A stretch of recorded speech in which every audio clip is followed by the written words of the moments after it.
ಈ ಜಾತಿ ಜನಗಣತಿ ವರದಿ ಇದೆಯಲ್ಲ, ಇದು ಸಿಎಂ ಕುರ್ಚಿಗೆ ಕಂಟಕ ಆಗತ್ತಾ ಅನ್ನುವಂಥ ಒಂದು ಪ್ರಶ್ನೆ ಈಗ ಕಾಡ್ತಾ ಇರೋದು.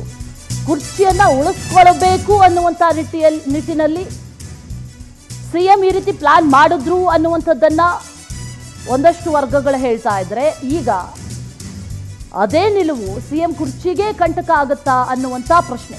ಬೀಸೋ ದೊಣ್ಣೆಯಿಂದ ಸಿಎಂ ಸಿದ್ದರಾಮಯ್ಯ ಪಾರಾಗ್ತಾರಾ? ಸಿದ್ದುಗೆ ಈ ಜಾತಿ ಜನಗಣತಿ ವರದಿ ಇದೆಯಲ್ಲ, ಇದು ತಿರುಗುಬಾಣ ಆಗ್ತಾ ಇದೆಯಾ? ಆ ರೀತಿ ಮೇಲ್ನೋಟಕ್ಕಂತೂ ಅನ್ನಿಸ್ತಾ ಇದೆ. ಯಾಕಂದ್ರೆ ಅಷ್ಟೊಂದು ವಿರೋಧಗಳು ಕೇಳಿ ಬರ್ತಾ ಇರೋದು. ಸ್ವಯಂ ಸಚಿವರೇ ಇದ್ರ ಬಗ್ಗೆ ಓಪನ್ ಆಗಿ ಹೇಳ್ಕೊಳ್ತಾ ಇದ್ದಾರೆ, ಶಾಸಕರೇ ಹೇಳ್ತಾ ಇದ್ದಾರೆ, ಬೇರೆ ಬೇರೆ ಸ್ಟೇಟ್ಮೆಂಟ್ಸ್ ಅನ್ನ ಕೊಡ್ತಾ ಇದ್ದಾರೆ. ಹಾಗಾಗಿ ಸಿಎಂಗೆ ತಿರುಗುಬಾಣ ಆಗಿರೋದಂತೂ ಸತ್ಯ. ಆದರೆ ಈ ವರದಿ ಮೂಲಕ ಕುರ್ಚಿಯನ್ನ ಭದ್ರಪಡಿಸ್ಕೊಳ್ಬೇಕು ಅಂತ ಸಿಎಂ ಮುಂದಾಗಿದ್ರು. ಆದರೆ ಅದೇ ಅವ್ರಿಗೀಗ ಉಲ್ಟಾ ಹೊಡೆದಿದೆ. ಪ್ರಬಲ ಸಮುದಾಯಗಳು ತಿರುಗಿ ಬೀಳುವಂಥ ಆತಂಕ ಒಂದು ಕಡೆ, ಮತ್ತೊಂದು ಕಡೆ ಅಹಿಂದ ಸಮುದಾಯ ಅವರು ಈ ವರದಿ ಜಾರಿ ಆಗಲೇಬೇಕು ಅಂತಿದ್ದಾರೆ. ಯಾರನ್ನ ಓಲೈಸ್ಕೊಳ್ಳೋದು, ಯಾರನ್ನ ಒಲಿಸ್ಕೊಳ್ಳೋದು, ಅಥವಾ ಯಾರ ವಿರೋಧವನ್ನು ಕಟ್ಕೊಂಡ್ರೆ ಅದು ಮುಂದಿನ ದಿನಗಳಲ್ಲಿ ಯಾವ ರೀತಿಯಾಗಿ ಎಫೆಕ್ಟ್ ಆಗಬಹುದು. ಈ ಒಕ್ಕಲಿಗ ಲಿಂಗಾಯತ ನಾಯಕರು ವಿರೋಧವನ್ನು ವ್ಯಕ್ತಪಡಿಸ್ತಾ ಇದೆಯಲ್ಲ, ಅದರಲ್ಲೂ ಓಪನ್ ಆಗಿ ಒಂದಷ್ಟು ಸ್ಟೇಟ್ಮೆಂಟ್ಸನ್ನು ನೀಡ್ತಾ ಇರೋದು ಬಹಳ ಮುಜುಗರಕ್ಕೂ ಕೂಡ ಕಾರಣ ಆಗ್ತಾ ಇದೆ. ಆದರೆ ಸಮುದಾಯದ ಪರ ನಿಲ್ಲೇಬೇಕು ಅಂತ ಸಚಿವರು ಕೂಡ ನಿರ್ಧಾರವನ್ನು ಮಾಡಿಕೊಂಡಿರೋದ್ರಿಂದ ಇವತ್ತಿನ ಸಂಪುಟ ಸಭೆಯಲ್ಲಂತೂ ಒಂದಷ್ಟು ತಿಕ್ಕಾಟಗಳಂತೂ ಫಿಕ್ಸ್. ಮತ್ತಷ್ಟು ಡೀಟೇಲ್ಸ್ ಅನ್ನ ನೀಡ್ತಾರೆ ನಮ್ಮ ಪ್ರತಿನಿಧಿ ರೂಪೇಶ್ ಬೈಂದೂರು, ನೇರ ಸಂಪರ್ಕದಲ್ಲಿ ಜಾಯಿನ್ ಆಗ್ತಾ ಇದ್ದಾರೆ. ರೂಪೇಶ್, ಇವತ್ತಿನ 4 ಗಂಟೆಯ ವಿಶೇಷ ಸಂಪುಟ ಸಭೆಯತ್ತ ಎಲ್ಲರ ಚಿತ್ತ ಸದ್ಯಕ್ಕಂತೂ ಇದೆ. ಏನಾಗುತ್ತೆ ಅನ್ನುವಂಥ ಕುತೂಹಲ ಒಂದು ಕಡೆಯಾದ್ರೆ, ಏನ್ ಮಾಡಬಹುದು ಸರ್ಕಾರದ ಮುಂದೆ ಇರುವಂಥ ನಿರ್ಧಾರಗಳು ಅಥವಾ ಮುಂದೆ ಇರುವಂಥ 10 ಹಲವು ಆಪ್ಷನ್ಸ್ ಆದರೂ ಏನಾಗಬಹುದು? ಡೀಟೇಲ್ಸ್ ಅನ್ನ ಕೊಡೋದಾದ್ರೆ ರೂಪೇಶ್. ಅಶ್ವಿನಿ, ಇನ್ನು ಜಾತಿ ಸಮೀಕ್ಷೆ ವರದಿ ಪ್ರಾಥಮಿಕ ಹಂತದಲ್ಲಿದೆ. ಯಾಕಂತೇಳಿ ಸರ್ಕಾರ ಇದನ್ನು ಪಡೆದುಕೊಂಡು ಇವತ್ತು ಕ್ಯಾಬಿನೆಟ್ಗೆ ಇಡ್ತಾ ಇದೆ. ಕ್ಯಾಬಿನೆಟ್ ಪ್ರತಿನಿಧಿಯಾಗಿ ಪ್ರಾಥಮಿಕ ಚರ್ಚೆಗಳನ್ನು ಮಾಡುತ್ತೆ. ಯಾಕಂತ ಹೇಳಿದ್ರೆ ಜಾತಿ ಗಣತಿ ಏನಿದೆ ಅಂತೇಳಿ ಸಮಗ್ರವಾಗಿ ಯಾರಿಗೂ ಕೂಡ ಗೊತ್ತಿಲ್ಲ. ಸಚಿವರುಗಳಿಗೆ ಅಧ್ಯಯನ ಮಾಡಿ ಅಂತ ಕೊಟ್ಟಿದ್ದಾರೆ. ಅಧ್ಯಯನ ಮಾಡಿ ಒಂದಿಷ್ಟು ಡೌಟ್ಸ್ಗಳಿರುತ್ತೆ. ಆ ಡೌಟ್ಸ್ಗಳನ್ನು ಇವತ್ತು ಕ್ಲಿಯರ್ ಮಾಡ್ಕೊಳ್ಳಾಗುತ್ತೆ.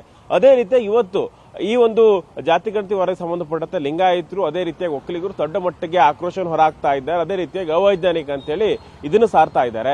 ಹೀಗಾಗಿ ಸಿಎಂ ಸಿದ್ದರಾಮಯ್ಯ ಮೊದಲನೇದಾಗಿ ಅವರ ಅಭಿಪ್ರಾಯವನ್ನು ಪಡ್ಕೊಳ್ತಾರೆ.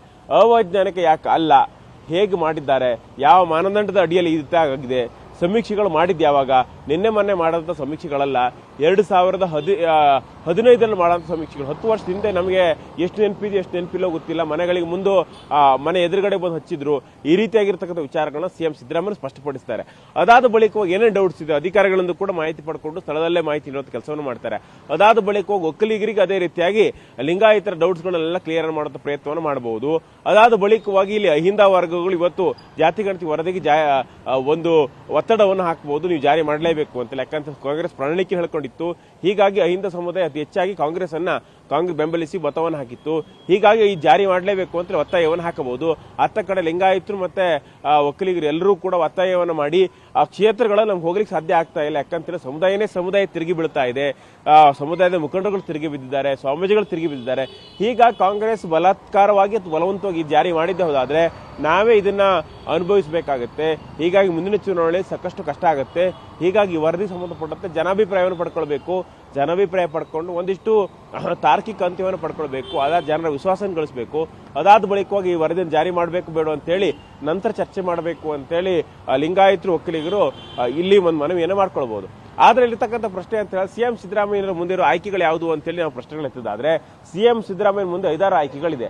ಮೊದಲನೇದಾಗಿ ಇಲ್ಲಿ ಕ್ಯಾಬಿನೆಟ್ ಉಪಸಮಿತಿಯನ್ನು ಮಾಡಬಹುದು. ಕ್ಯಾಬಿನೆಟ್ ಉಪಸಮಿತಿಯಲ್ಲಿ ಸಚಿವರುಗಳು ಇರ್ತಾರೆ. ಸಚಿವರುಗಳು ಯಾಕಂತೇಳಿ ಎಲ್ಲಾ ಸಮುದಾಯ ರೆಪ್ರೆಸೆಂಟೇಟಿವ್ ಆಗಿ ಒಂದು 5-6 ಜನ ಸಚಿವರುಗಳು ಇದನ್ನು ಅಧ್ಯಯನ ಮಾಡಲಿ. ಯಾಕಂದ್ರೆ ವಿರೋಧಗಳಿದೆಯಲ್ಲ, ವಿರೋಧಗಳಿಗೆ ಏನೇನು ಉತ್ತರ ಕೊಡಬಹುದು, ಯಾವ ರೀತಿಯಾಗಿ ಮೀಸಲಾತಿ ಕೊಡಬಹುದು, ಏನ್ ಮಾಡಬಹುದು, ಜಾತಿ ಗಣತಿ ವರದಿ ಹೇಗೆ ಸ್ವೀಕಾರ ಮಾಡಬಹುದು ಸಂಬಂಧಪಟ್ಟಂತೆ ಆ ಜಾತಿ ಸಮೀಕ್ಷೆಯ ವರದಿಯನ್ನು ಇಟ್ಟುಕೊಂಡು ಒಂದು ಅಧ್ಯಯನ ಮಾಡಿ ಅಂತೇಳಿ ಕ್ಯಾಬಿನೆಟ್ ಉಪಸಮಿತಿಯನ್ನು ಮಾಡಬಹುದು. ಸದನದ ಉಪಸಮಿತಿಯನ್ನು ಕೂಡ ಮಾಡುವಂತಹ ಆಯ್ಕೆಗಳು 2ನೇ ಆಯ್ಕೆಯಾಗಿ ಸಿಎಂ ಸಿದ್ದರಾಮಯ್ಯ ಮುಂದೆ ಇದೆ. ಸದನ ಸಮಿತಿಯಲ್ಲಿ ಸಚಿವರುಗಳು ಮಾತ್ರ ಅಂತಲ್ಲ, ಇಲ್ಲಿ ಶಾಸಕರುಗಳು ಇರ್ತಾರೆ. ಅದೇ ರೀತಿಯಾಗಿ ಪರಿಷತ್ ಶಾಸಕರು ಕೂಡ ಇರ್ತಾರೆ. ಶಾಸಕರ ನೇತೃತ್ವದಲ್ಲಿ ಈ ಒಂದು ಏನೇನು ಮಾಡಬಹುದು ಅನ್ನುವಂತ ನಿರ್ಧಾರವನ್ನು ಮಾಡಬಹುದು. ಅದಾದ ಬಳಿಕ 3ನೇ ಆಯ್ಕೆ ನೋಡೋದಾದ್ರೆ 2 ಬೇಡ. ಯಾಕಂದ್ರೆ ಶಾಸಕರ ರಾಜಕಾರಣಿಗಳಾಗ್ತಾರೆ, ರಾಜಕೀಯ ಪಕ್ಷವನ್ನ ಅವರು ಪ್ರತಿನಿಧಿಸ್ತಾರೆ.